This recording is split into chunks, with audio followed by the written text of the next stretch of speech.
रंजन स्वामी जी, इस पूरी यात्रा की रूपरेखा सुनने में आया कि आप ही के साथ बैठ के तय हुई है। सब लोग, आप लोगों ने इसकी शुरुआत की बात की है। अब आगे का कदम आपका इसमें पहला क्या होने वाला है? क्योंकि अब जो डाटा है वो भी लगभग आना शुरू हो गया। अभी तो घोषणा ही हुई है और अभी बहुत सारी चीजें आ गई। इससे अब आगे क्या करने जा रहे हैं? आगे क्या इसका आपका अगला कदम रहेगा और इसे अब आप आगे कैसे बढ़ाएंगे? सबसे पहले नेटवर्क 10 को मैं बहुत बहुत धन्यवाद देता हूं कि इतने सुगम, सरल और भव्य और दिव्य तरीके से इस अभियान का श्री गणेश किया।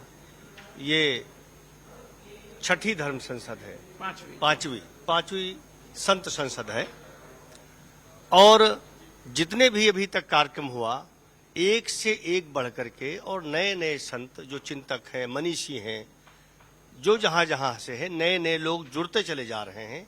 ये कारवां जुड़ता चला जा रहा है और नए नए हमारे पास मुद्दे भी आते जा रहे हैं।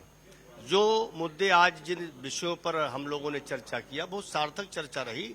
अब ये हुआ कि जो राम जन्मभूमि आंदोलन में जो शहीद हुए हैं उनको भुलाया नहीं जा सकता है। शायद वो नहीं होते, उनके रक्त नहीं गिरते, उनका संघर्ष नहीं हुआ होता सैकड़ों वर्षों से, तो शायद इस अभियान तक हम लोग नहीं पहुंच पाते।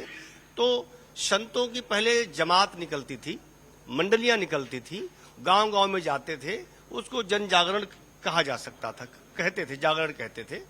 अब वो समय पा करके खत्म हो गई हैं, संत लोग नहीं निकलते हैं।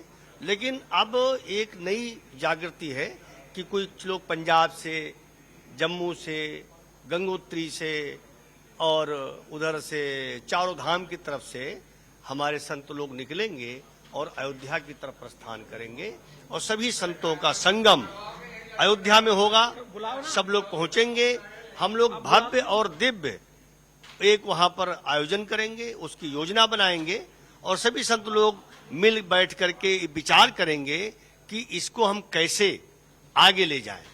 और सभी लोग जब वहां पहुंचेंगे तो एक सच्चे हृदय से संतों के द्वारा, जो किसी संगठन में संत लोग नहीं आते हैं, लेकिन जब सभी संतों के द्वारा उन हुतात्माओं को, उन शहीदों को जब श्रद्धांजलि अर्पित की जाएगी तो इसका संदेश पूरे देश में जाएगा। आपको बहुत बहुत धन्यवाद कि इतने संतों को मैनेज करना, इतने बड़े कार्यक्रम को इस गर्मी के समय में संतों ने भी बड़ा आपसे बहुत प्रेम करते हैं कि जो जहां है एक फोन पर वहां से चल देता है और अगली संत संसद का इंतजार करता है, गोस्वामी जी अगली कहाँ होने वाली है।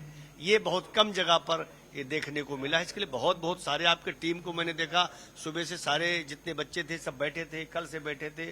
और आपको भगवान ऐसे ही हम संतों के द्वारा जितनी ऊर्जा है वो आपको प्रदान करे। आप तो 24 घंटे बैठे रहते हैं, शायद ऐसा कोई भी एंकर नहीं होगा कि 24 घंटा 12 घंटा एक मंच पर बैठ करके इन संतों को जवाब सवाल करे और अपनी सनातन संस्कृति के बारे में पूछे। आपको बहुत बहुत पूरी टीम को धन्यवाद।